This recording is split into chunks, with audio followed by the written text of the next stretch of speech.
essa manhã fazendo alguns esclarecimentos. Eu não vou falar sobre política nessa manhã, então não confunda. Esses dias eu preguei numa igreja e aí a pessoa achou que era política, ela foi embora. E a Heloísa é a guardiã, ela fica monitorando, então se alguém foi embora, ela vai perceber, vai me contar depois, né? Não é sobre política, e eu sempre venho à mente uma fala do John Piper, que ele fala assim, olha, não importa se é câncer, se você perdeu filho, se foi um furto na sua casa, se é um caso desse meu de eleições e tudo mais, não importa o que aconteça na sua vida, Deus quer te aproximar dele e o diabo quer te afastar de Deus, é só isso. Então, o que eu conto nessa manhã aqui, claro, passa sobre uma esfera política, né? Mas é sobre o que Deus faz nas nossas vidas em meio ao deserto. E aí, enquanto eu falar do que aconteceu comigo, você traduz aí para a sua realidade de vida, para os desafios que você tem, e que todos nós sejamos edificados nessa manhã.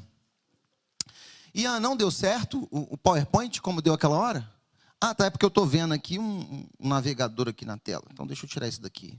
Isso, minimize isso aí para mim, eu preciso ver. Isso, vai lá. Aí, muito obrigado. Isso.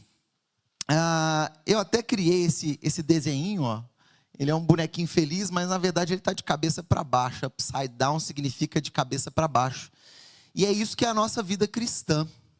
Na verdade, o mundo ele define o que é bom, o que é ruim, mas nós não vivemos de acordo com o que o mundo define como é bom e ruim. Nós vivemos através da verdade que Jesus nos traz através das Escrituras. Então, fica firme, tem um pouco de história do que aconteceu.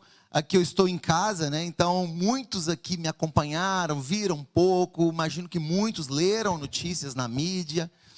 E agora vocês vão ver, assim, o que de fato aconteceu, né? Na realidade, sem histórias e sem a mídia. E vocês vão ver como a mídia mentiu, né? Porque eram coisas que não eram realidades e foram ditas. E hoje, mais de um ano depois, vocês podem confirmar que é a verdade. Para começar esse momento, irmãos, eu queria que você abrisse comigo aí em 1 Coríntios, capítulo 1. 1 Coríntios, primeira carta aos Coríntios, capítulo 1, versículo 21. 1 Coríntios 21 está escrito, né, Paulo ensinando, visto que na sabedoria de Deus, o mundo não o conheceu por sua própria sabedoria. Deus achou por bem salvar os que creem por meio da loucura da pregação. Então, eu precisava vir aqui contar a história do que aconteceu? Não, né? Poderia guardar essa história para mim, para minha família que estava ali mais perto e pronto. Por que eu estou aqui? Porque Deus quis, na sua sabedoria, que você o conhecesse mais através da pregação, porque com a sabedoria humana, é o que está dizendo esse versículo, com a sabedoria humana, os homens não entenderiam essa verdade. Então, pela loucura da pregação do Evangelho, o Evangelho ele inverte as coisas para nós. Então, não é uma monotonia, não é uma história comum, muda a forma como a gente enxerga a vida. É assim que Deus definiu que nós o conhecêssemos melhor. Então, por isso eu estou aqui pregando nessa manhã. Vou contar o que aconteceu, um testemunho, e espero que edifique a sua fé. Que você saia daqui nessa manhã confiando ainda mais em Deus. E para chegar no ápice, eu preciso trazer um pouco de contexto. Então, muitos aqui me conhecem, mas nem todos, né? Então, eu era esse menino. Vocês podem apagar as luzes e fechar essas janelas aqui da frente, por favor? Senão não dá para enxergar nada, né? Obrigado pelas luzes, obrigado JP e Bicas. Então, esse aqui sou eu acho que parece muito com o Ravi, o Ravi parece muito comigo, né? Ou seja, ele vai ficar bonito quando crescer. E eu cresci num bairro muito simples em BH, eu nasci como se fosse um morador de rua, como se meus pais fossem moradores de rua, porque na época tinha que pagar um um valor lá para o governo, e eles não tinham nem condição de pagar essa taxa do governo, acho que chamava INPS. Então, nem no hospital público eles, teoricamente, poderiam ser atendidos, mas tinha que nascer o neném, né? Então, eles me trouxeram lá a vida. E nessa infância, eu acabei tomando uma aversão enorme à leitura, e meu sonho, Mica, era formar o segundo grau e nunca mais pegar num livro. Então, eu formei no segundo grau em 1900 e... Vou tentar explicar tecnicamente, não tem como explicar, porque o meu sonho era parar de estudar e acabou. Era uma época que faculdade não era tão comum ainda. Não tinham tantas faculdades. Só que veio o desejo no meu coração de fazer um pré-vestibular. Não sei de onde veio, Leila, mas veio esse desejo, e é totalmente contrário ao que eu queria, nunca mais pegar no livro. E aí eu fiz um pré-vestibular, chamava pré-UFMG, era subsidiado, assim, era um bom pré-vestibular. O pré-vestibular era muito caro na época. E aí eu fiz e acabei passando no vestibular. Também não fazia muito sentido passar no vestibular, aquele menino que nem gostava de estudar. E eu passo no vestibular para uma universidade federal, curso muito difícil, universidade muito exigente. Sofri bastante ali na UFMG. Mas consegui formar, depois acabei fazendo pós-graduação, depois estudei teologia, e aí amo ler livros. Esse ano eu li, sei lá, uns 8 já. E esse é um pouquinho desse contexto, desse menino que nasce ali, ou seja, de uma família simples que nunca gostou de política, nunca gostei de política, nem de direita, nem de esquerda. Sempre eu comento que no Brasil, talvez 10 anos atrás, todo mundo olhava para os políticos como corruptos, assim, poxa, ali tem um esquema, tem uma treta. Aí depois que o país polarizou, metade acha que uma parte é muito honesta, boa, joia, e a outra metade acha que a outra parte é muito honesta, joia também. Então, se a gente fazer uma conta aí, todo mundo virou honesto, né? Todos os políticos viraram honestos. E, pelo menos pelo olhar de um grupo de pessoas. E uma pessoa que não gostava de nada disso, mas seguia a sua vida. Então, a minha vida foi seguindo, eu me formei, comecei a trabalhar em grandes empresas, boas empresas. Eu comecei a empreender, então montei mais de 5 empresas, quebrei várias, vendi uma. E hoje tenho uma outra empresa, tenho 2 empresas, uma no Brasil, uma nos Estados Unidos. E a empresa brasileira desenvolveu um software, e a gente foi crescendo, e graças a Deus, Deus foi nos abençoando nessa esfera de negócios, mas também na esfera de família. Então, todos vocês, ou quase todos aqui, sabem, né, que a gente foi multiplicando. E esses meninos ficam tirando foto com o meu celular, eu já falei para parar, e aí eu exponho mesmo. A cara desses meninos aqui, eles adoram fazer careta tirando foto com o meu celular. Né? E aí eu falei, para de fazer com isso que eu vou expor vocês. Ó, tem uma escondida ali no pescoço da mãe agora. E Deus foi nos abençoando. Deus foi nos dando filhos, um lar muito, muito bom, assim. Eu tenho um ótimo relacionamento com a minha esposa, graças a Deus. Claro que nós temos problemas, sim. Mas é uma esposa sábia. Ela diz que eu sempre falo mal dela aqui no púlpito, então eu quero dizer que ela é uma mulher virtuosa, muito boa, só faz o bem para mim, cuida bem da gente, faz comida boa, né? Pois é, só não pode dar chance, né, Alan? Se der o microfone, mas não vai, não vou deixar. E Deus nos abençoou. Então, se a gente for pensar numa família tradicional comum, gente, né? A gente pôde viajar, já fomos para vários países, para bons hotéis, tiramos férias. Então, se a gente pensar uma família comum brasileira, é a gente. Muito comum, muito comum. Assim, graças a Deus, né? Deus nos prosperou, a gente pode tirar férias, os filhos estudam numa boa escola. E assim vai. Ministerialmente, Deus me trouxe aqui a Vide, que mudou a minha história. Então tem uns 16 anos que nós estamos na Vide. E um dia eu falei para Alan que eu queria estudar teologia. O Alan falou, vai ter uma oportunidade, segura, espera. Né? E aí sim, veio uma escola de Brasília. Eu fiz um curso inteiro de teologia, que foi extremamente edificante para a minha vida. Então essa era a nossa vida, né? Uma vida aí bem tranquila, normal, comum, com os problemas, mas uma vida comum. Até um belo dia. Por volta do dia 20 de outubro de 2022, ou seja, cerca de 10 dias antes do segundo turno das eleições presidenciais aqui no Brasil e para alguns outros cargos políticos também.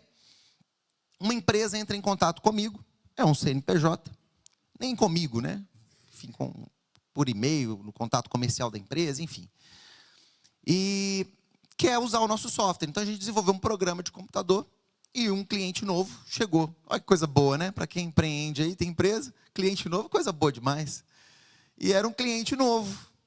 E foi um cliente que contratou muito rápido. A gente já teve clientes que a gente levou um ano e meio para fazer uma venda.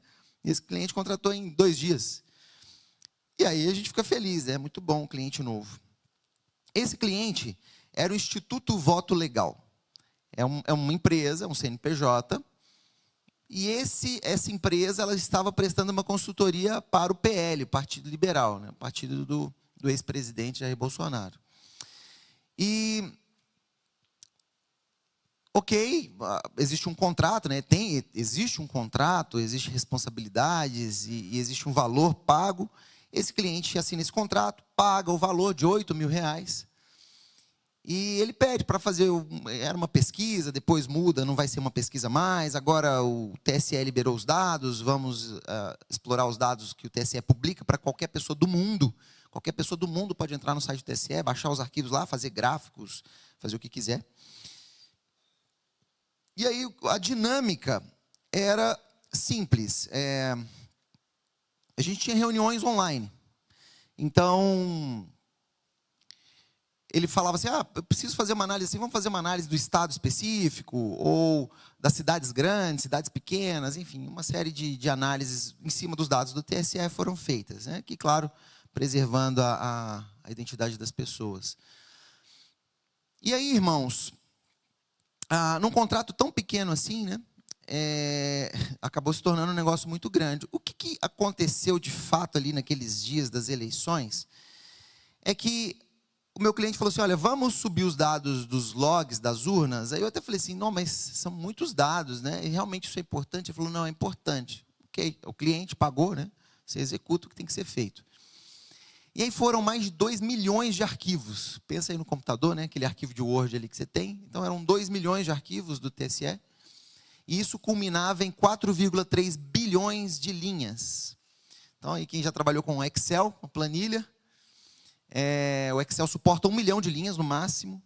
E o Gaio, que é um software muito poderoso de fato, de análise de dados, esse software que a gente desenvolveu, a gente carregou 4,3 bilhões de linhas. O que aconteceu na prática? Né? Aqui tem até um videozinho curto que mostra essa dinâmica do que eu fiz. Então, a hora que esse dado está carregado, essa tabela com 4,3 bilhões de linhas, não dá para ver, gente, eu sei, mas só para vocês terem uma noção, né? Eu vou clicar ali no canto esquerdo e vocês vão ver um quadradinho vermelho ali, mais em cima na tela, ali é uma tabela, pensa uma planilha de Excel, né? Que tinha 4,3 bilhões de linhas. Ali era o log das urnas, então tem várias colunas no log ali. Então, agora eu vou clicar ali no meio, numa coluninha vermelha, e era o código da urna. Então, esse aqui era o código da urna. Quando eu clico em frequência ali, ele vai me mostrar quantas linhas cada urna tinha. Então, pensa que log de urna, isso é um pouco técnico, mas só para vocês entenderem, eu já viro essa página. Quando você vota, quando liga a urna, quando desliga, tudo que acontece nela gera uma linha para registrar o que está acontecendo ali. E aí, você tinha uma urna que parecia que tinha 2,6 bilhões de linhas. Isso não fazia muito sentido, porque cada urna tinha mais ou menos 16 mil linhas, né, do que acontecia nela. E aí, é nesse momento que o meu cliente fala assim, peraí, isso aí tem um problema, porque ele não está registrando o código da urna. Então, tem um problema aí, enfim. Diante disso, eles constroem um relatório e submetem ao TSE. Talvez agora você lembre que eles submeteram um relatório ao TSE e o ministro Alexandre de Moraes aplicou uma multa de 22 milhões de reais ao partido, ao PL. Né? E esse relatório tinha vazado. Quando esse relatório vaza, eu tenho acesso, meu cliente me manda esse relatório, eu olho e falo, olha, isso aqui está errado, essa análise que vocês estão fazendo está errada, na minha percepção. Eu não sou um especialista em eleições, em urnas, claro, não sei nada disso. Mas, olhando para os dados puramente, essa análise sua está errada. Eu comunico, formalizo isso por e-mail. Esse aqui é um e-mail que eu mandei ali no começo de novembro. E beleza, entreguei aquilo ali. Bom, aqui meio que termina a história, porque o projeto acaba, não tem muito mais o que fazer, as eleições já se passaram, o presidente eleito, coisas do tipo, né? Eu tiro férias. Então, chega novembro ali, eu falo assim, nossa, eu preciso descansar, já tinha muito tempo que eu não tirava férias. E aí, a gente tirou uma semana de férias. De domingo a domingo. A gente estava aqui em Rio Quente, os meninos divertindo até, todo mundo sorrindo ali. Às 2h24, é essa foto que eu tirei. 2 horas mais tarde, eu recebo uma mensagem no meu WhatsApp de um amigo que fala assim, Éder, estão falando de você em rede nacional. Olha aí. E aí, não sei se o áudio está pronto aí, Paulão, mas o próximo aqui já tem um áudio. Isso aqui é um vídeo talvez de 30 segundos, que é o vídeo que eu recebo nessa tarde aqui do dia 23 de novembro de 2022. Tá, não pegou o áudio. Deixa eu voltar. Acho que agora pegou, né?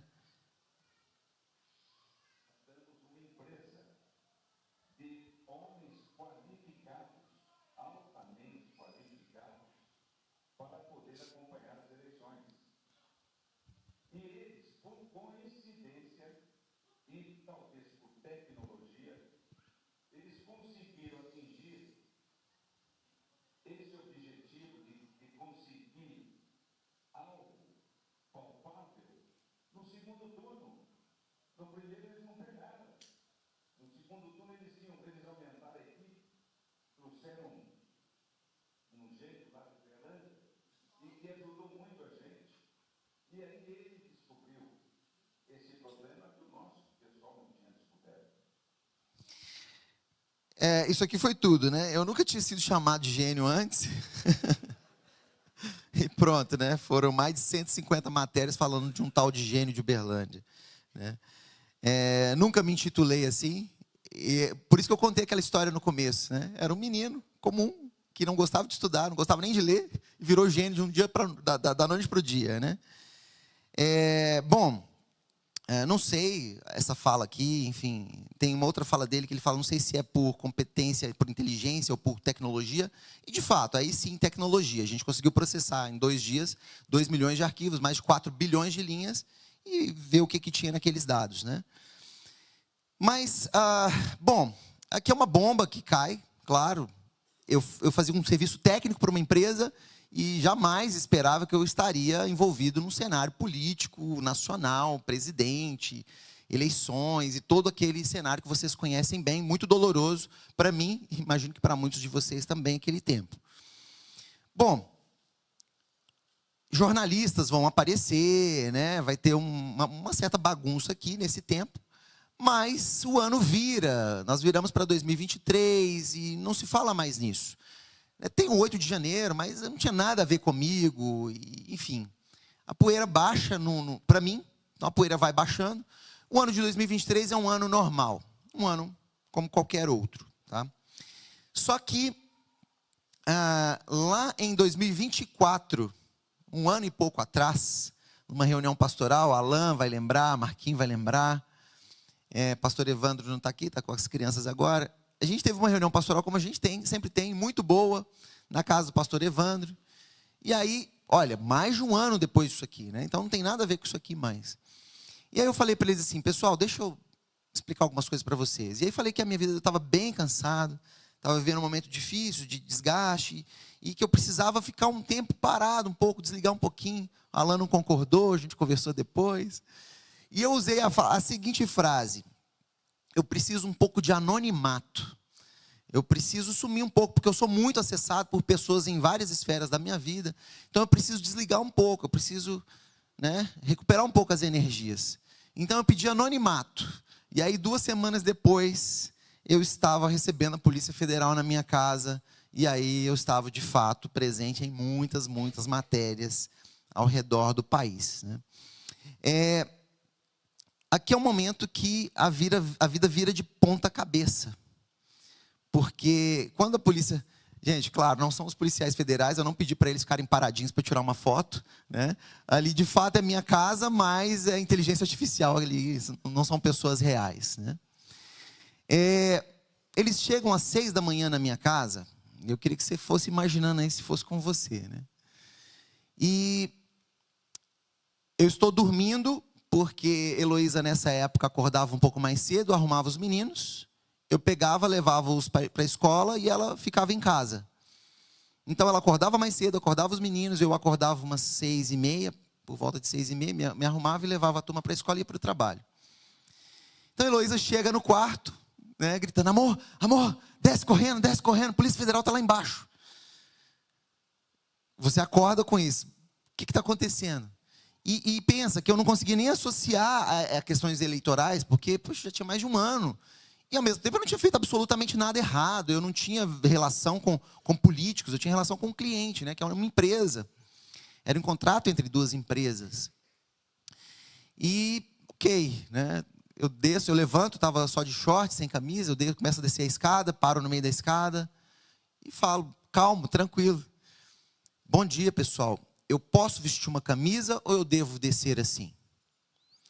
E eles falaram, não, pode vestir uma camisa. Muito bom. Então, eu subi, fui vestir a camisa, e eles gritando, desce rápido, tranquilo, desce rápido, tranquilo.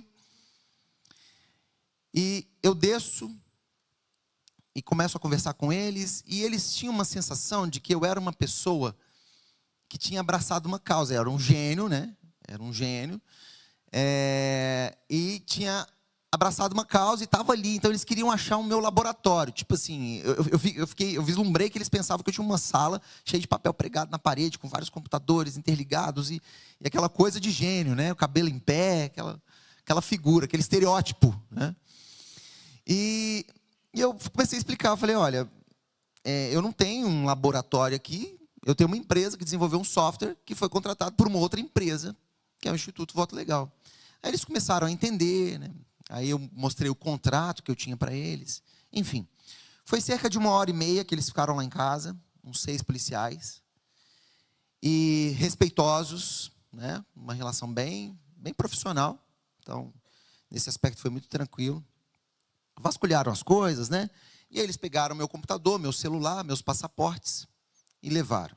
Tinham 3, 4 cartas, intimações do ministro Alexandre de Moraes para que eu entregasse as coisas, a proibição de sair do país, então não podia ir e vir mais, né, como eu fazia. Não poderia falar com várias pessoas, tinha que entregar os meus equipamentos para serem avaliados, enfim. Um processo de investigação. Foi um tempo bem difícil, irmãos. Então, de fato, Jesus esteve presente em todo o tempo, vocês vão entender isso mais a fundo, mas foi um tempo bem difícil, porque, pensa, né? Dali, a hora que eles saem da nossa casa, eu virei para eles e falei assim, então, os meninos todos olhando o tempo inteiro, né? Os meninos já estavam na sala ali, então misturou um monte de policial com um monte de menino. E eles ali sem entender o que estava acontecendo, e aí a gente tinha tomado uma multa, sei lá, um mês antes, porque a gente estava na estrada e o Ravi lá na terceira fileira do carro, lá no fundão. A gente parou na estrada à noite, a Polícia Rodoviária Federal mandou parar o carro, e parei tranquilo. E aí ele olhou e tal, tudo bem, documento. E aí olhou assim, estava tudo certo. Aí o Ravi levanta lá do banco do fundo, mãe, pega biscoito para mim. Aí, tá sem cinto? Né? Multa. E aí a gente veio explicando para o Ravi isso, né? E aí quando a polícia estava lá dentro de casa, ele falou, papai, é por causa que eu estava sem cinto? Né? A Sofia já achava que eles estavam lá porque a gente dava chinelada neles, né? Corrigia, e alguém tinha denunciado e a polícia estava lá para prender a gente. Aquela história, né? Enfim, então era toda uma dinâmica ali. E foi um tempo difícil, pessoal, porque todo dia às 6 da manhã eu acordava. E aí, será que hoje eles vão vir de novo, por algum outro motivo? E é o cérebro, né? O seu cérebro começa a construir um monte de coisa. Ver meu pai entrar dentro da minha casa chorando. Eu nunca tinha visto meu pai chorar. Então, assim, ver meu pai entrando dentro da minha casa chorando foi muito difícil. Ter que falar, não, pai, está tudo bem, está tudo certo. Deus está cuidando de tudo, né? você ouvia, e eu ouvia, meus advogados contavam para mim, ó, teve um fazendeiro que está preso há 1 ano, porque ele matou uma vaca e levou para o pessoal que estava na porta dos quartéis, né? Então, um monte de coisa passava na minha cabeça, porque eu ficava pensando assim, será que uma frase que eu falei no WhatsApp vai ser o motivo que eles podem pegar e falar assim, tem que prender esse cara, porque ele falou essa frase aqui. Então foi desafiador, eu usava o Google para gerar alertas para mim, então toda vez que meu nome aparecia na mídia ou da minha empresa, ele manda e-mail para mim, e por isso já são mais de 150 matérias, porque eu sempre recebo essas notícias, né, do que se fala sobre mim, sobre a minha empresa. A gente teve um contrato cancelado, então, a gente estava na iminência de assinar um contrato com uma empresa que ia colocar o nosso software para 25 mil empresas, que eram os clientes deles. E aí essa empresa falou assim, ó, cara, não posso associar, né, o compliance, chateado no aspecto de, poxa, por que vocês estão fazendo isso? Porque ninguém quer se associar a uma imagem ruim. E o que se falava sobre mim, sobre a minha empresa, eram só notícias ruins na internet. Então, eu entendi, né, compreendi, mas enfim, era um contrato muito grande, de milhões, que a gente acabou perdendo, mas fazia parte de todo o processo, né? O medo de ter escuta em casa, escuta no carro, escuta no escritório, e aí eu já tinha medo do que eu pensava, porque se eu pensasse em alguma coisa e falasse essa coisa, isso poderia se virar contra mim, né? Então você fica meio neurótico num momento desse e você não sabe muito bem o que fazer. Eu tenho que procurar um advogado? Que advogado que vai me defender numa causa dessa? E claro que preciso de um advogado, né? E 1 semana depois é quando eu já tenho que depor na Polícia Federal. E eu ainda estava meio que procurando advogado quando eu sou intimado a depor 2 dias à frente na Polícia Federal. Como é que é depor na Polícia Federal, gente? Não sei, ué. Como é que funciona esse negócio? Nunca fui numa delegacia, nem na Polícia Civil.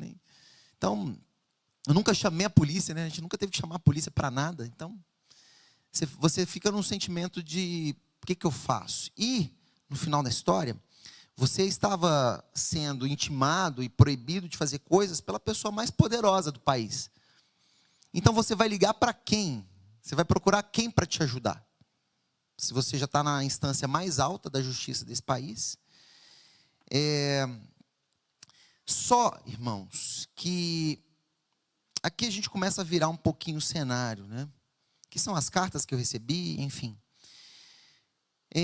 Quando você olha para a história de José, José tinha os sonhos, né? A lua, do sol, das estrelas, e que incomodava os irmãos dele. Nunca incomodei meus irmãos, não, né? Nesse aspecto, mas José tinha os sonhos e existia um desconforto ali com os irmãos, e eles saem, né, para cuidar das terras, e aí os irmãos falavam, vamos dar fim nesse menino.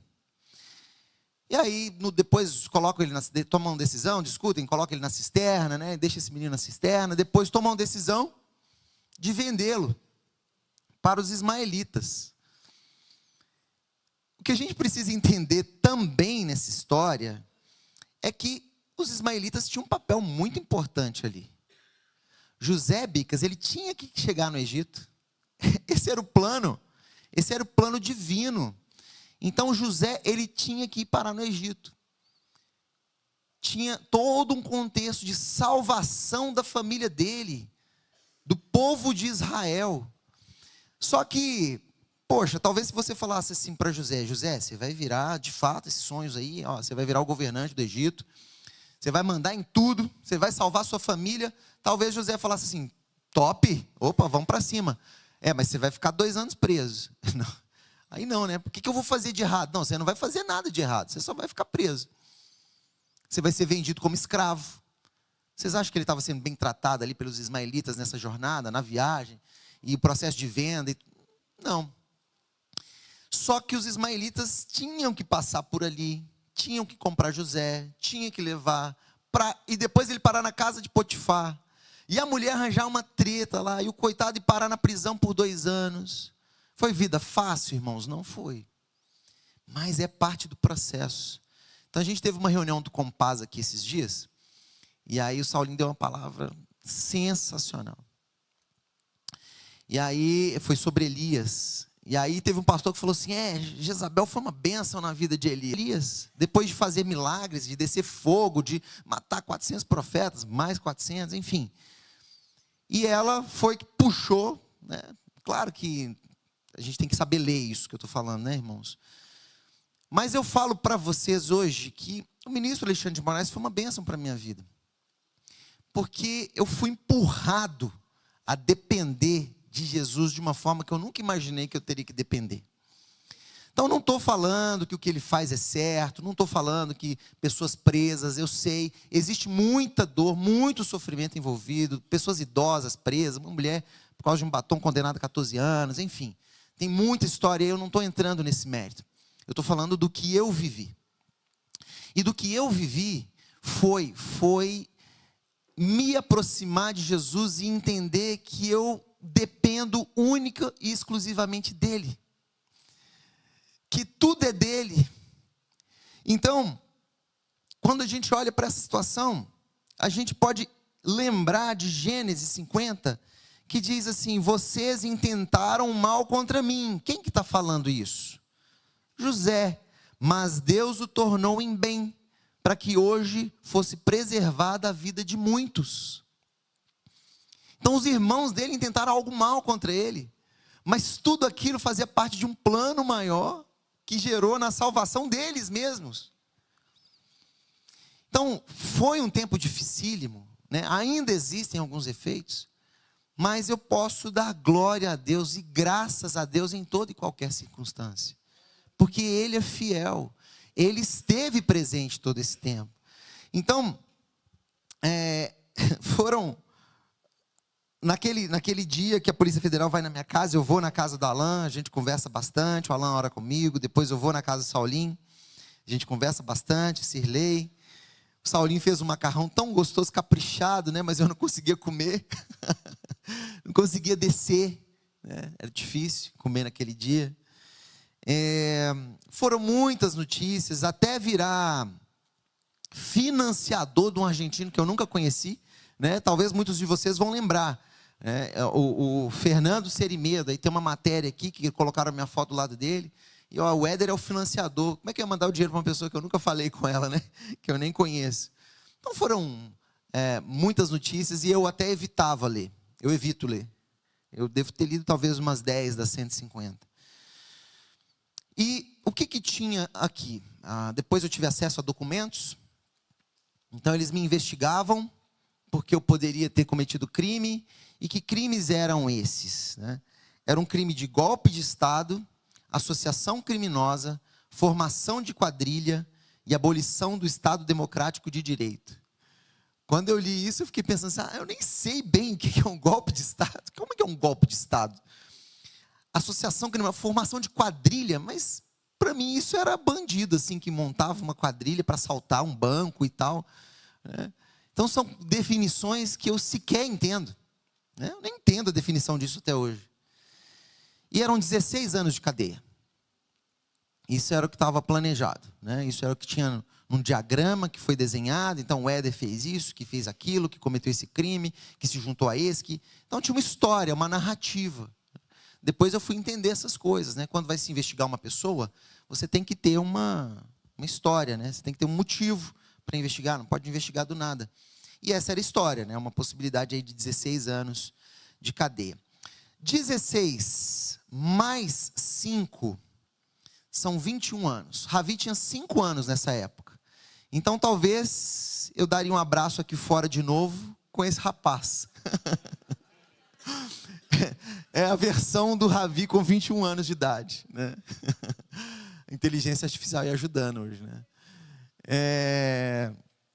Então essa aí seria a versão aí, Ravi, 21 anos. Pensa, irmãos, eu tinha dia que o Ravi vinha, deitava no meu colo, ele é muito carinhoso, os meninos são muito carinhosos. E aí eu ficava passando a mão nos cachinhos dele assim, e ficava pensando, Jefferson, será que eu vou ficar uns 10, 15, 5 anos sem poder fazer um carinho na cabeça dele? Porque nesse tempo aqui eu já tinha combinado com a Heloísa, né? Então eu já tinha ido no cartório, tinha passado tudo para o nome dela, porque se eu vou preso, eu sabia muito bem que eu não tinha cometido crime nenhum, mas o cara matou uma vaca e está preso, né? Então você fica pensando, né? Pode acontecer. E tinham 16 anos já desenhados ali para mim, né? E nesse tempo, a cabeça vai muito longe, você vai viajando. Então, eu já tinha passado tudo para o nome da Heloísa, já tinha explicado para ela muito bem, eu sabia, já tinha estudado um pouco, né? Então, o processo para se visitar um preso é muito constrangedor. Então, eu já tinha obrigado ela a nunca aparecer lá, se eu fosse parar lá.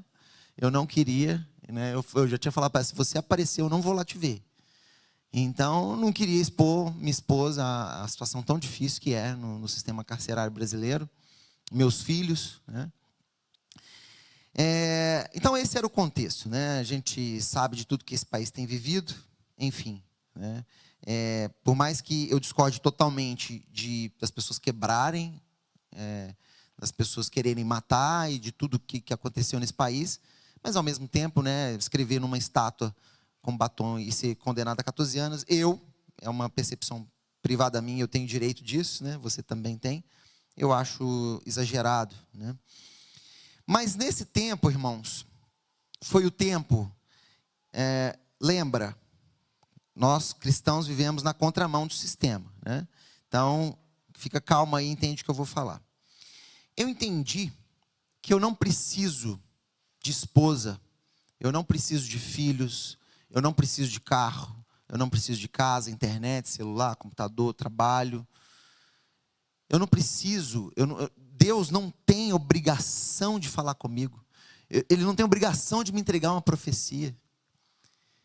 Muitas vezes a gente entende que isso tem que ter, isso é obrigatório, não. A palavra de Deus nos ensina, olha, quem ama o pai e a mãe mais do que a mim, não é digno de mim. Quem ama o filho ou a filha mais do que a mim, não é digno de mim. Quem não toma a sua cruz e não me segue, não é digno de mim. Quem acha a sua vida, perderá.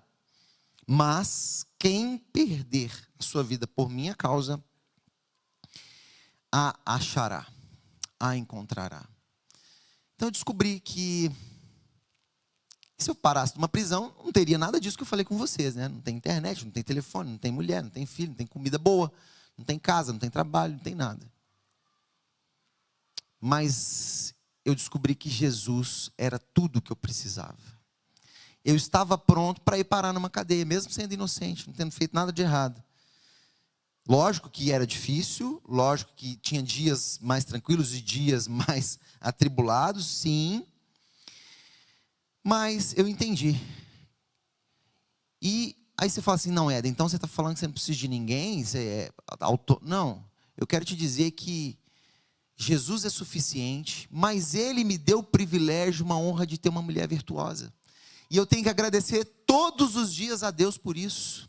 Porque Ele foi bom para mim, generoso, em me dar 4 crianças. Isso é incrível. Então, não é obrigação de Deus. Não é uma condição básica para a vida. É uma graça. É um favor imerecido que Ele te concedeu e concedeu a mim, Daniel. Antônia, que está vindo uma bênção aí, é um presente, é herança, mas não é que você merece, não é que você tem que ter, não é que Deus tem obrigação. Na verdade, é possível ter uma vida plena, até mesmo numa prisão, por mais que é difícil, irmãos. E aí eu estou te falando porque eu vivi? Não, eu não vivi, mas eu li. Acabei de ler esses dias agora, Anthony Ray Hinton, 30 anos no corredor da morte. Mas ele pôde ver Jesus ali. Então é isso que nós temos. Não é achar que Deus tem obrigação para conosco. É graça dele. É uma bênção. Seja grato por isso. E aí eu chego nessa história, talvez alguns aqui já me ouviram até contá-la, e alguns aqui provavelmente leram no livro da Corrie ten Boom, O Refúgio Secreto. É um livro sensacional que foi extremamente usado por Deus na minha vida durante esse tempo. Corrie ten Boom, e eu já falei aqui outras vezes, foi parar num campo de concentração, Segunda Guerra Mundial. Ela era holandesa, família holandesa, cristãos, piedosos, tinha uma loja de relógios embaixo, a casa em cima, e a Alemanha invade a Holanda, não houve nem resistência, não houve guerra. Então a Alemanha entra, ocupa a Holanda, e a família um dia bate na porta da loja um judeu. E eles colocam para dentro, entendem o que é e ajudam aquele judeu. E aí vem o segundo, terceiro, quarto, quinto, até 800 judeus foram salvos por eles, passando pela casa deles, e eles dando um jeito de mandar para o interior, para alguma fazenda, para algum lugar. Só que depois de 800, ficava difícil esconder da polícia, da Gestapo, polícia alemã, nazista. Eles vão, pegam essa família, mandam para o campo de concentração. E, num dado momento, pensa o seguinte: campos de concentração, menos 25 graus, você não tem roupa direito, não tem onde dormir direito, é palha, uma cama de palha, um monte de gente amontoada, e não tem comida, é uma batata, meia batata por dia com água, você toma um banho uma vez por mês, na mesma vasilhinha que você come, você defeca. O caos, o caos. E a Corey, como uma autêntica cristã, e sua irmã Betsy vão orar. Sempre oravam. Elas conseguiram entrar com uma biblinha no campo de concentração. E aí elas liam a Bíblia para as prisioneiras, falavam de Jesus. Elas ouviam a tradução para outros idiomas, passando naquele galpão, naquele dormitório grande. E aí um dia a Betsy falou para a Corey assim: vamos orar, Betsy? Agradecer a Deus? Agradecer, gente, no campo de concentração. E aí a Betsy começa a orar e agradecer. Obrigado por esse dormitório, pela cama, pela palha, obrigado pela comida, pelo banho uma vez por mês. Ela vai agradecendo. E aí a Betsy fala assim: Corey, você esqueceu de agradecer pelas pulgas. Aí a Corey fala assim: então, Betsy, não vai dar não. Pelas pulgas não. Aí é demais, né? E a Betsy fala assim: não, tem que agradecer pelas pulgas sim, Corey. Não, Betsy, não dá não. Não, pulga não, ué. Que é isso? A gente não consegue dormir. O dia já é estafante, trabalho forçado o dia inteiro. A hora que a gente deita para dormir, a gente não consegue dormir por causa dessas pulgas. Não, Corey, tem que agradecer pelas pulgas. E a Corey agradeceu a Deus pelas pulgas que não as deixavam dormir à noite. Em tudo dai graça. Um tempo depois, as soldadas alemãs transferiram o trabalho forçado que elas faziam numa fábrica da Siemens e as transferiram para trabalhar dentro do dormitório, consertando roupas e tal. E aí, beleza, elas passavam o dia inteiro trabalhando do mesmo jeito, mas dentro do dormitório. E aí, ali, durante o dia, elas descobriram que as soldadas alemãs não entravam dentro do dormitório, sabe por quê? Por causa das pulgas. E aí elas podiam falar de Jesus o dia inteiro para as outras prisioneiras. E aí a Betsy falou: tá vendo, Corey, como a gente tinha que agradecer pelas pulgas? Elas tinham um propósito. E assim elas podiam falar de Jesus para as prisioneiras todos os dias, o dia inteiro. E elas puderam ver a transformação naquele dormitório, que era só confusão e briga, quando elas chegaram para um lugar que havia paz. Imagina, campo de concentração, haver paz.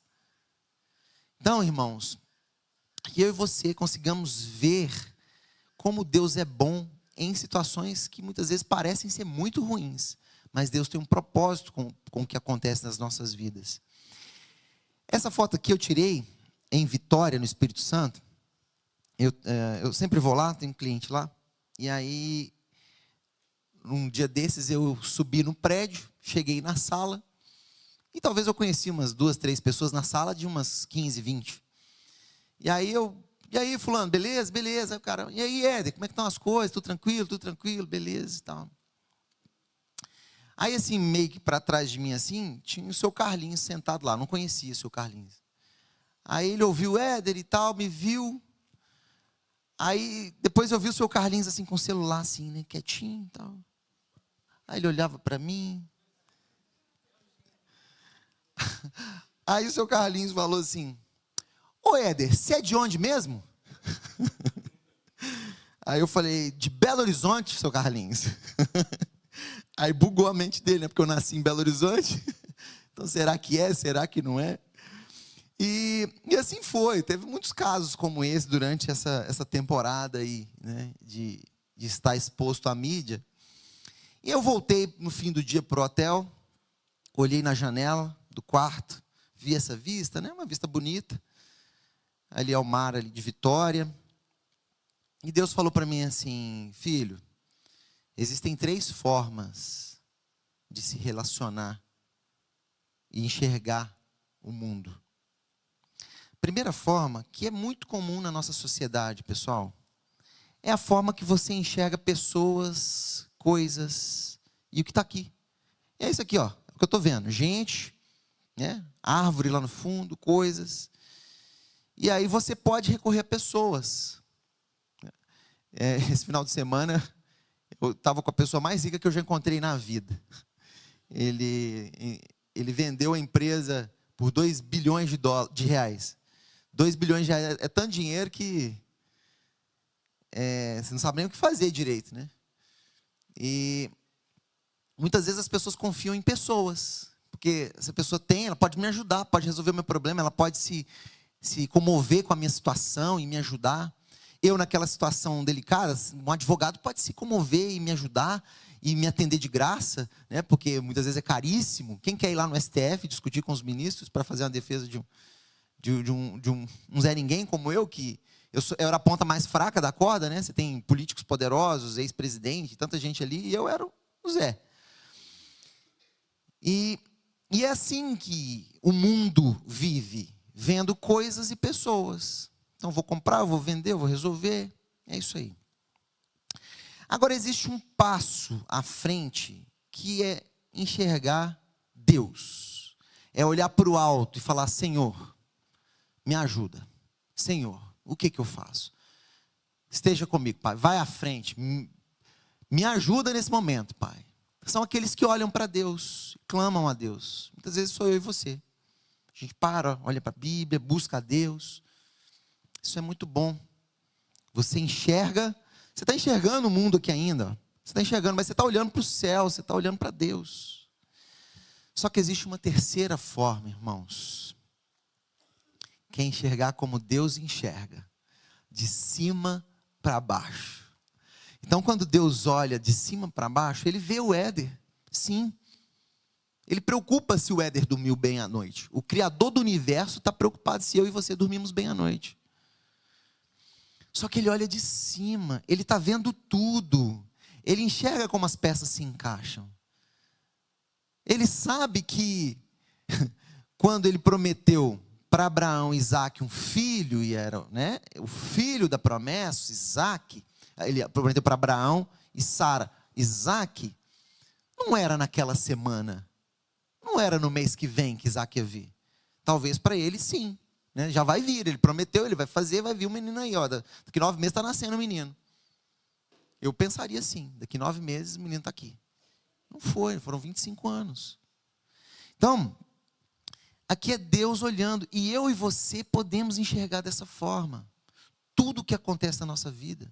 Se é um problema de saúde, se é o filho que está passando por uma dificuldade, se é o trabalho que você perdeu, se é uma situação no meio política como eu vivi, Deus não está alheio, Deus não está dormindo. Ele prometeu para mim e para você que ainda que nós andássemos no vale da sombra da morte, Ele estaria conosco, não nos abandonaria. Então, pensa, isso é olhar e falar assim, não, então Deus, porque a gente esquece, muitas vezes a gente desconecta, e sem fé é impossível agradar a Deus. É isso que nós temos para entregar para Ele, é fé, é confiar nele. Então, se a gente para pensar e fala assim, Deus nunca vai me abandonar. Ele falou que nunca vai me abandonar. E Ele está vendo tudo. E Ele não está vendo só a minha vida e a minha dor. Ele sabe das outras peças e como elas se encaixam. Ele sabe do tempo. Não é no meu tempo, mas é no tempo dEle. Então, se eu posso confiar nele, então eu tenho que esperar.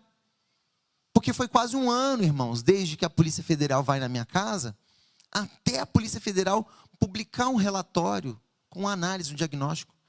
E nesse ano eu não sabia quando ia ser, eu não sabia como ia ser, eu não sabia se estava acontecendo alguma coisa no judiciário que eu deveria saber, mas eu não sabia. Quando a gente entende que Deus está vendo tudo e eu posso confiar nele, então todas essas pessoas envolvidas nessas histórias, nessa minha história, são peças. E Deus me deu o privilégio de, talvez umas 2 semanas, 3 semanas antes, ir para um acampamento da missão Nasce, o antigo Pronasce do Labieno. E aí o Labieno teve uma palavra lá que ele falou assim, ó, deixa eu explicar para vocês. Todo mundo aqui nessa terra tem uma missão. E todo mundo está cumprindo essa missão. Todos. Só que nós, cristãos, temos o privilégio de entender essa missão, né, do reino, de que você está voltando para casa, que tem um propósito de estar aqui, que a dor tem um propósito, que tudo que a gente vive tem um porquê. A gente entende. Quem não é cristão, ele está vivendo a vida, ele acha que o negócio é trabalhar, ganhar dinheiro, comer e assim por diante. Mas ele está cumprindo o propósito de Deus. Ele está cumprindo, todos. E isso me ajudou muito nesse tempo, porque eu consegui entender que os policiais que foram na minha casa, o delegado que mandou ir lá, os juízes que estavam lendo, todo mundo fazia parte desse processo. E alguém que ia assinar, escrever, dar uma determinação, uma intimação. Rapaz, se Deus não quisesse que ele escrevesse aquilo ali, ele não ia escrever. Não ia ter caneta, não ia ter papel, não ia ter mente para escrever. Então eu podia confiar que Deus, aquele que vê tudo de cima, estava cuidando. Então nós temos essa oportunidade, irmãos, inclusive nessa manhã aqui, de mudar um pouquinho a forma como a gente vê a vida, a nossa existência aqui na terra. A gente pode olhar de cima para baixo e encontrar paz. Então, o que eu e você vemos? Pessoas e coisas? A gente vê Deus ou a gente vê como Deus vê? Como Deus vê. Sabe o que isso tem como efeito? Paz. Isso traz paz. Porque você começa a entender que você pode descansar. Porque se ele não está dormindo, se ele estivesse dormindo, eu tinha que correr, dar meus pulos e dar o meu jeito. Mas como ele não dorme, eu posso descansar nele. Ele vai cumprir os planos dele, né? Não podem ser frustrados. Então aqui é o dia que eu vou depor na Polícia Federal. Eu estou no escritório do meu advogado e aí ele fala, olha, daqui está passando você na TV, né? E aí eu estou aparecendo lá na TV. Eu falo, não, eu tenho que tirar uma foto, registrar esse momento, né? Registrei o momento ali, junto com eu também na TV, né? Eu presencial e eu na TV. Então é isso, a espera, né? A gente ama muito esperança. Esperança é um negócio muito bom. Mas quando a gente fala de espera, já não é um negócio tão legal. Abraão e Sara tiveram que esperar 25 anos por Isaac. O povo de Israel ficou 430 anos esperando a libertação. 400 anos de escravo no Egito. Depois 40 anos andando ali para chegar na terra prometida. E José preso por 2 anos. Então, não é no meu e no seu tempo. E nesse caso meu, que você também vive muitas vezes, era pior, porque não é uma espera assim, no final do ano eu vou fazer isso. Não, é quando vai ser? Não sei. Não sei, tem que esperar. O que você pode fazer? Nada. Só esperar, né? Nós temos essa oportunidade, irmãos, de estar na casa do pão. E muitas vezes, nós falhamos nesse aspecto, porque a gente não quer Jesus de verdade, a gente quer o que Ele pode dar. Então eu quero sossego, eu quero conforto, eu quero a casa, eu quero filho educado. Eu não quero um filho, né, que me dê trabalho, eu quero um filho bonitinho, certinho, tal. Só que isso é um engano, porque isso é o que o mundo quer também. O mundo quer essas coisas. Só que nós temos Jesus. Ele falou assim, eu sou o pão da vida, quem vem a mim jamais terá fome. E quem crê em mim jamais terá sede. Ele é tudo. Ele é tudo. E se a gente conseguir enxergar isso e viver isso, essas outras coisas vão caindo. Eu não sei, irmão. Eu acho que eu era um gado brabo, que Jesus falou assim, eu vou ter que te dar uma dose mais pesada para você entender que só eu. E aí eu tive que viver um momento que eu não tinha ninguém a recorrer, como eu disse há instantes atrás. Se a pessoa mais poderosa está me intimando e me determinando e me proibindo, eu vou recorrer a quem? Né? A pessoa mais poderosa desse país. Então, vou recorrer a quem? E aí é a hora que você tem que falar assim, então Jesus é suficiente. Eu não preciso de mais nada mesmo. Será que você precisa passar por um momento desse? Em que Deus vai ter que falar assim, olha, Deus vai ter que te puxar e falar, você vai passar por um momento agora para você entender que você só precisa de mim. se você passar por isso, não murmure, dê graças.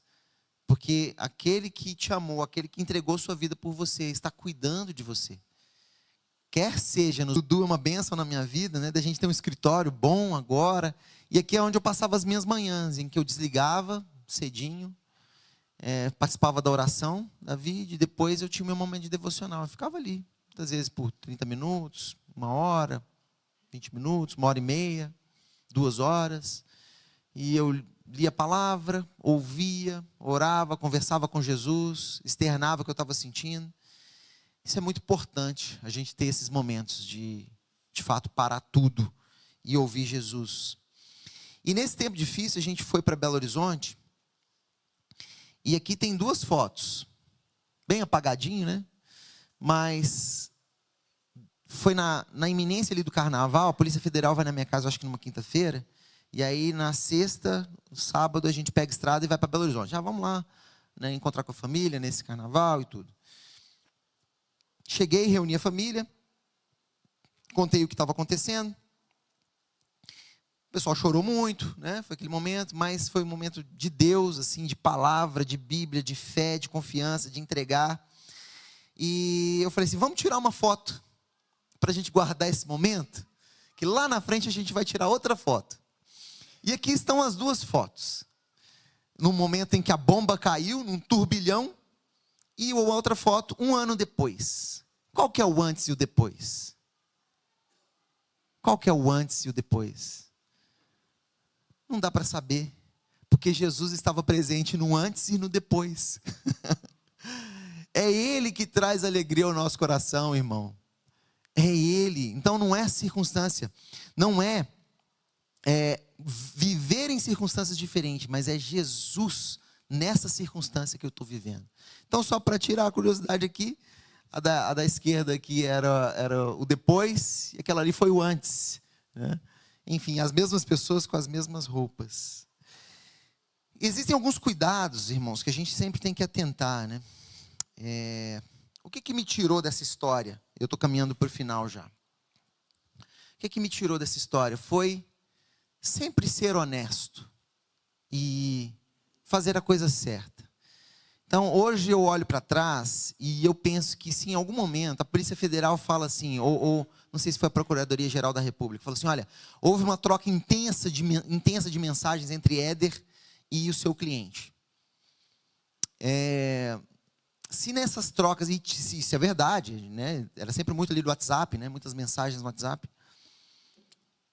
se ali em algum momento eu falasse assim, temos que botar para quebrar e resolver esse negócio e tirar quem está no poder mesmo, estava indo para a cadeia agora, com uma frase dessa.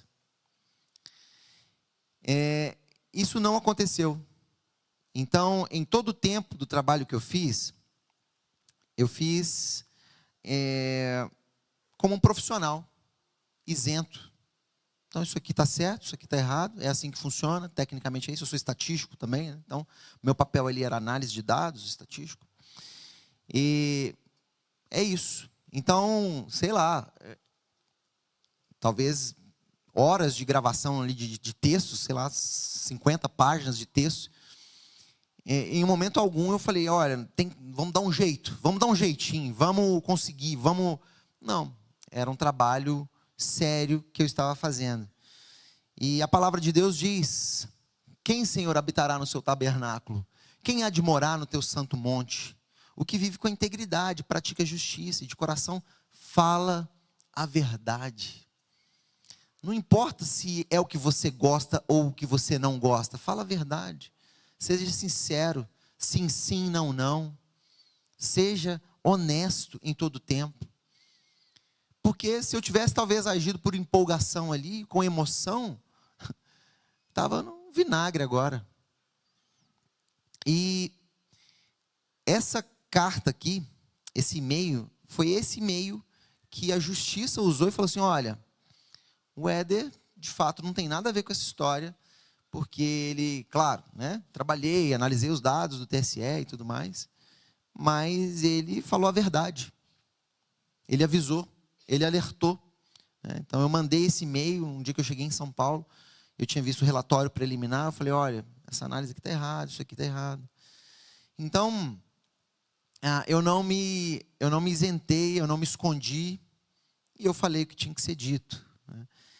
E para vocês gravarem no coração de vocês, eu vou contar uma história curta aqui da mariposa, porque o mundo, de fato, ele busca sossego, ele não quer a dor. Mas esse não é o papel nosso como cristãos. Haja visto o nosso Senhor, que foi para a cruz, os discípulos dele ali no comecinho da igreja, e ao longo da história, né? Tanta perseguição que até hoje acontece. E a história é a seguinte: um homem encontrou um casulo de uma mariposa, e curioso, decidiu observar o momento em que a mariposa sairia dele. Ele notou que a mariposa estava tendo dificuldades para sair do casulo e, preocupado, resolveu ajudar.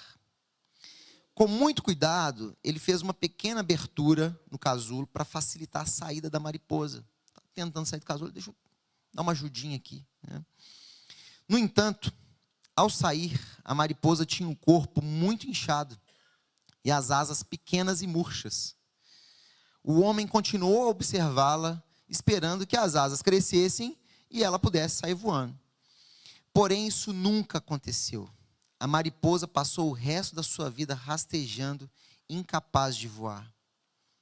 O que o homem não sabia é que o esforço necessário para a mariposa sair do casulo é o que empurra os fluidos do corpo para dentro das asas, fortalecendo-as, permitindo que ela voe. Ao privá-la desse esforço, o homem, sem querer, impediu que a mariposa desenvolvesse sua capacidade de voar. O homem encontrou um caso... Enfim, essa é a história, estava repetindo de novo aqui. Então é isso que eu e você vivemos muitas vezes. A dor não é um mal propriamente dito. Deus não está alheio ao que você está vivendo. Você sempre vai ter alguém a recorrer. É lógico que eu pensava, gente, e se eu parar na cadeia, como é que vai ser? Eu pensava assim, eu acho que eles dão uma biblinha lá para as pessoas.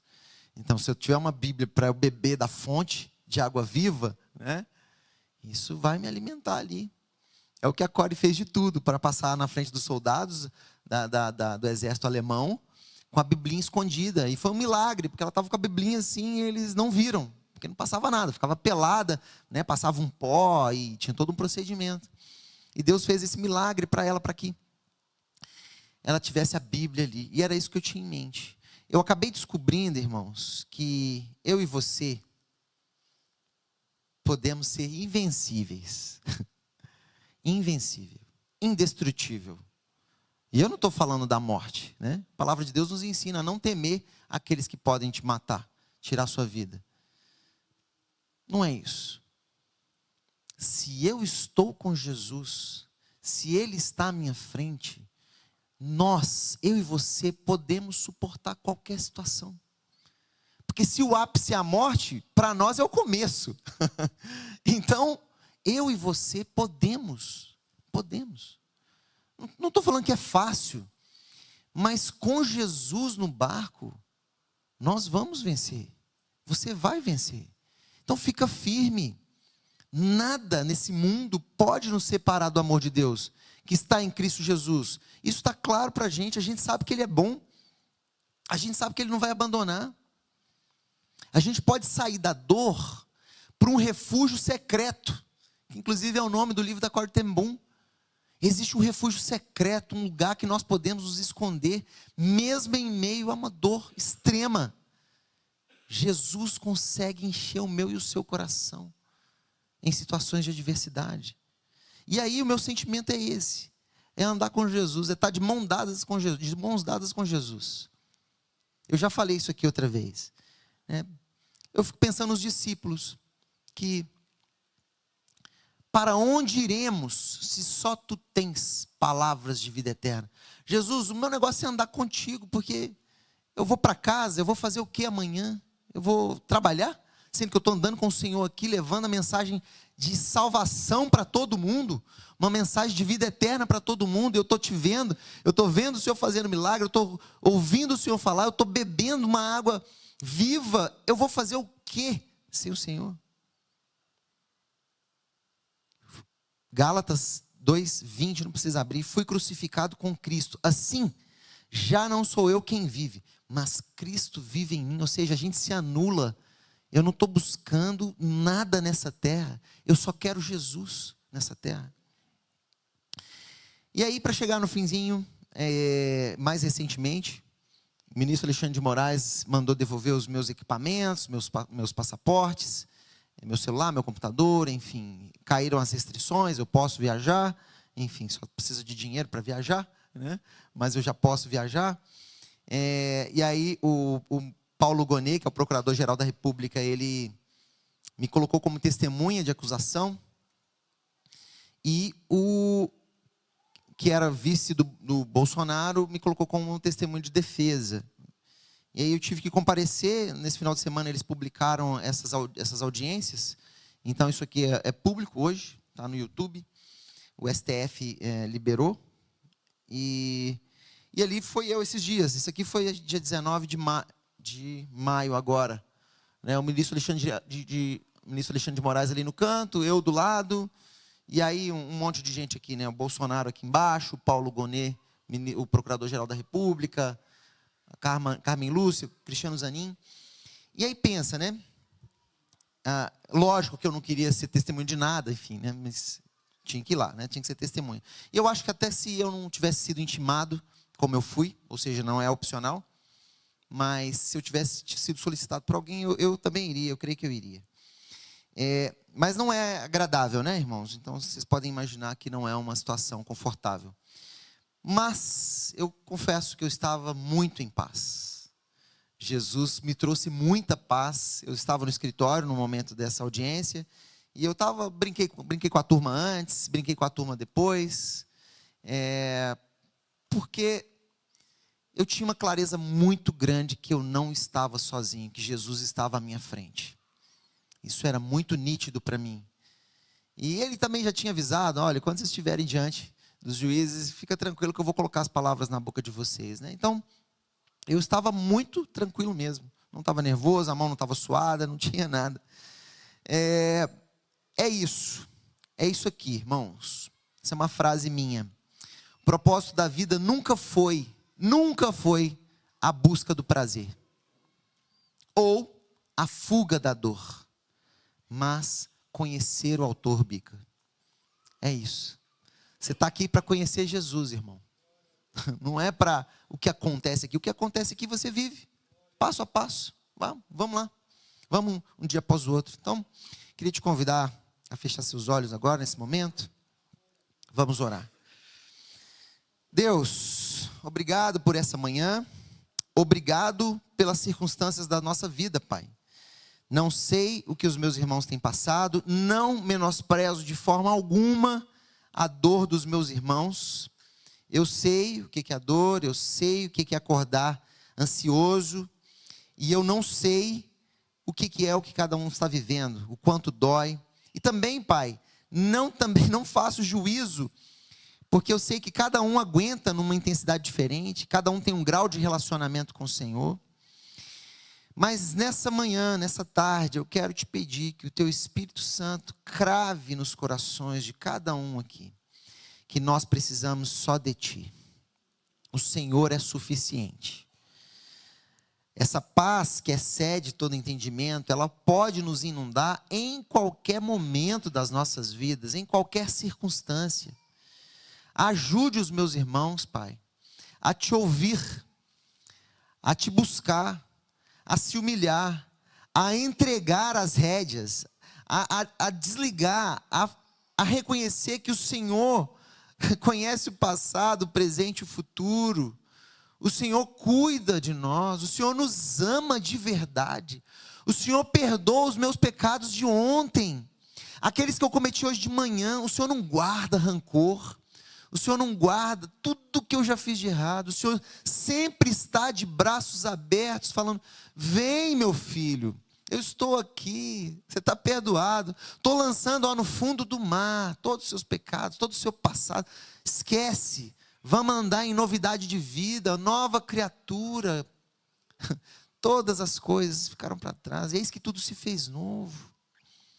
Pai, em nome de Jesus, renova a esperança no coração dos meus irmãos. Me ajuda também dia após dia. O Senhor não prometeu que ia ser fácil, o Senhor nos antecipou que no mundo teríamos aflições, mas que nós podíamos ter bom ânimo, porque o Senhor venceu. E o Senhor vencer é mais do que aconteceu 2000 anos atrás, é que o Senhor está à nossa frente, vencendo. Nós somos mais do que vencedores, nós podemos confiar na verdade da Tua palavra. Nós não precisamos e não devemos ouvir o que o mundo diz e acreditar nas mentiras desse século e confiar no que meu colega de trabalho me disse, que eu vi no YouTube e no Instagram, nós precisamos nos voltar para a Tua palavra, que é a verdade. Pai, ajude a cada um de nós a encontrar descanso em Ti, Pai. É isso que eu oro e te agradeço, em nome de Jesus. Amém. Irmãos, o segredo é Cristo em mim e não eu em circunstâncias diferentes. Tá bom? Deus te abençoe. Deus abençoe vocês. Tenham um ótimo domingo.